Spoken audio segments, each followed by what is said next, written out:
දවසක් මනෝවෛද්‍යවරයෙක්ගේ දේශනාවක් අතරතුර එයා ඒ වෙලාවේ එතනට ආපු හැම දෙනාටම බැලුම ගානේ අතට දෙනවා. දීලා එයා කියනවා බැලුම පුම්බලා තම තමන්ගේ නම් ටික ඒ බැලුමේ ලියන්න කියලා. ඉතින් හැමෝම බැලුම් ටික පුම්බලා ඉවර වෙලා තම තමන්ගේ නම් ටික ඒ බැලුම් වල ලියනවා.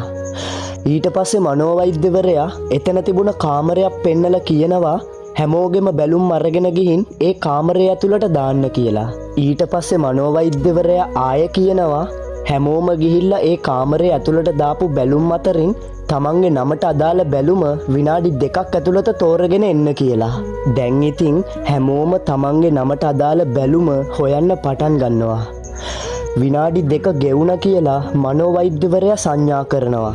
කවුරුත් තමන්ගේ නමට අදාළ බැලුම හොයාගෙන තිබුණේ නැහැ. ඊට පස්සේ මනෝවෛද්‍යවරයා හැමෝටම අඬ ගහලා කියනවා මං ඔයාලට තව එකම එක අවස්ථාවක් දෙන්නම්. තමන්ට මුලින්ම හම්බ වෙන බැලුමේ නම තියෙන කෙනාට කතා කරලා ඒක බාර දෙන්න කියලා.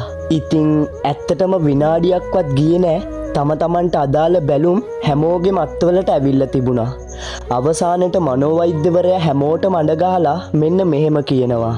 අපිට අපේ නියම සතුට රැකගන්න ඕනේ නම් අනිත් කෙනාව සතුටින් තියන්නම වෙනවා. එතකොට අපේ මානසික සහනයද අපිට නොඅඩුව ලැබෙනවා. ආත්මාර්ථකාමී විදිහට Taman ගැන විතරක් හිතන කෙනාට ජීවිතේ සැබෑ සතුට සහ සැහැල්ලුව කවදාවත් ගන්න බෑ.